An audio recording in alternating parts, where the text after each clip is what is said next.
بچے سے کہا میرے لال پانی لا دے، تو اس نے کہہ دیا کہ تم مجھ سے ہی کہتے رہتے ہو پانی کے لیے، دوسرے سے نہیں کہتے، اتنا بھی نہیں کہنا۔ اور سرکار مدینہ صلی اللہ علیہ وآلہ وسلم ارشاد فرماتے ہیں ماں باپ کی دعا اور بد دعا اولاد کے حق میں اس طریقے سے قبول ہوا کرتی ہے جس طریقے سے مجھ محمد کی دعا امت کے حق میں قبول ہوا کرتی ہے۔ بے شک سبحان اللہ۔ برائے مہربانی اگر تمہارا بچہ تم سے کڑی آواز میں بول جائے یا کڑی آواز میں بول جائے یا کچھ اوٹ پٹانگ بول جائے تو خدا کے لیے اپنے بچے کو کبھی بد دعا نہ دو۔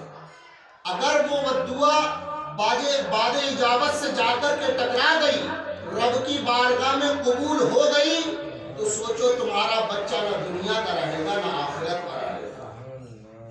اس پروگرام کو شادی کے سلسلے میں سجایا گیا۔ اللہ رب العالمین نے سب سے انمول سب سے اچھا رشتہ جو بنایا وہ میاں بیوی کا رشتہ بنایا۔ باقی تمام رشتے جو بنے باپ بیٹے کا، بیٹی ماں کا، خالہ بھانجی کا، ماموں بھانجے کا جو رشتے بنے یہ سب دنیا کے اندر بنے، لیکن میاں بیوی کا رشتہ جو بنایا رب تبارک و تعالیٰ نے وہ جنت کے اندر بنایا۔ سبحان اللہ۔ اللہ رب العالمین نے آدم علیہ السلام کو پیدا فرمایا۔ اللہ رب العالمین نے آدم علیہ السلام کو پیدا فرمانے کے بعد اللہ نے جنت میں بھیج دیا، اور جنت میں بھیجنے کے بعد میں اللہ رب العالمین نے فرمایا اے آدم میں نے تمہیں پیدا کیا اور تمہیں جنت عطا کر دی، جاؤ جہاں چاہو وہاں گھومو، جہاں چاہو وہاں ٹہلو، جو دیکھنا ہے دیکھ لو، جنت کے باغات دیکھو، جنت کے پھل پھول دیکھو، جنت کے محلات کو دیکھو، جنت کے اندر جو نہریں ہیں ان کو دیکھو۔ لیکن آدم علیہ السلام نے جب سب کچھ دیکھ لیا، لیکن اس کے باوجود بھی آدم علیہ السلام جنت کے اندر مایوس تھے۔ جنت کے اندر آپ کا چہرہ اداس رہا کرتا تھا۔ آدم علیہ السلام سے رب نے ارشاد فرمایا اے آدم میری جنت میں تم اداس کیسے ہو؟ جنت میں بڑے بڑے اچھے باغات ہیں، محلات ہیں، جنت کے اندر لذیذ میوے ہیں، جنت کے اندر پھل پھول ہیں، بڑی اچھی اچھی جگہیں ہیں دل لگانے والی، لیکن تم اس کے باوجود بھی مایوس کیوں ہو؟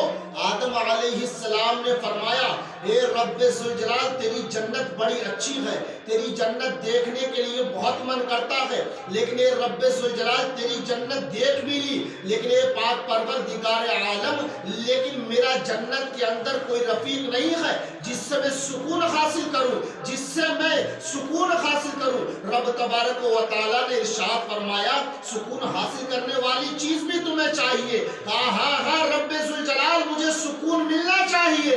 رب ذوالجلال نے کچھ لمحے کے لیے آدم علیہ السلام پر نیند طاری کی، اور طاری کرنے کے بعد میں اللہ رب العالمین نے حضرت حوا کو آدم علیہ السلام کی بائیں پسلی سے پیدا فرمایا، اور پیدا فرما کر جب آدم علیہ السلام کی آنکھ کھلی، آدم علیہ السلام نے کہا تم کون ہو؟ آدم علیہ السلام نے کہا تم کون ہو؟ کہا میں ایک عورت ہوں۔ کہا تم کس لیے آئی ہو؟ کہا تمہیں سکون دینے کے لیے۔ آدم علیہ السلام نے جیسے ہی حضرت حوا کو ہاتھ لگانا چاہا، مس کرنا چاہا، ٹچ کرنا چاہا، آدم علیہ السلام نے حضرت حوا کو اللہ رب العالمین نے روک دیا۔ کہا اے آدم ابھی تم حوا کو ہاتھ نہیں لگا سکتے، ابھی تم اس عورت کو ہاتھ نہیں لگا سکتے، ابھی اس کو ٹچ نہیں کر سکتے۔ کہا پھر کیا کرنا ہے؟ کہا ابھی اس کے مہر ادا کرنے ہیں، کہا ابھی اس کو مہر دینے ہوں گے۔ کہا رب ذوالجلال مہر میں کیا دینا ہوگا؟ میرے پاس تو کچھ بھی نہیں ہے، میں کیا مہر میں ادا کروں گا؟ رب ذوالجلال نے ارشاد فرمایا مجھے میرے حبیب محمد عربی صلی اللہ علیہ وسلم پر تمہیں درود پاک پڑھنا ہوگا۔ آدم علیہ السلام نے فرمایا کون سا حبیب؟ کہا جو آخری پیغمبر ہوگا، جو آخری نبی ہوگا، جسے جو سب سے زیادہ مجھے لاڈلا ہے، جس سے میں سب سے زیادہ پیار کیا کرتا ہوں، جس کے صدقے میں نے زمین کو پیدا فرمایا ہے، جس کے صدقے میں نے آسمان کو پیدا فرمایا ہے، جس کے صدقے میں نے سورج کو پیدا فرمایا ہے، جس کے صدقے میں نے چاند کو روشن خوشی بخشی ہے. اے رب ذوالجلال اس حبیب پر کیا کرنا ہوگا؟ آدم اس حبیب پر 10 مرتبہ درود پاک پڑھنا ہوگا. آدم علیہ السلام نے جب نبی اکرم نور مجسم صلی اللہ علیہ وسلم پر 10 مرتبہ درود پاک پڑھا، درود پاک کے پڑھنے کی برکت سے حضرت حوا کو اللہ رب العالمین نے آدم کے لیے جائز قرار دیا. بے شک سبحان اللہ. سب سے پہلا رشتہ میاں بیوی کا رشتہ جو جنت میں اللہ رب العالمین نے بنایا.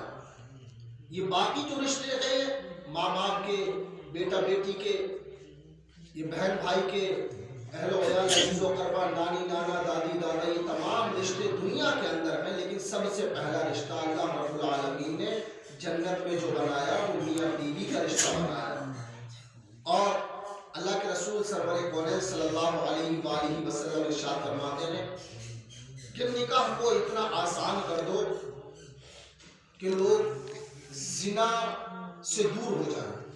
لیکن آج ہم نے زنا کو اتنا آسان کر دیا کہ نکاح کرنا اتنا مشکل ہو گیا، اتنا مشکل ہو گیا کہ لوگ نکاح کرنا ہی نہیں چاہتے بلکہ زنا کی طرف راغب ہو جایا کرتے ہیں. بہرحال اس طرف نہ جانے سے میں نے قرآن مقدس کی آیت کریمہ تلاوت کیا. وَبِالْوَالِدَيْنِ إِحْسَانًا، ماں باپ کے ساتھ احسان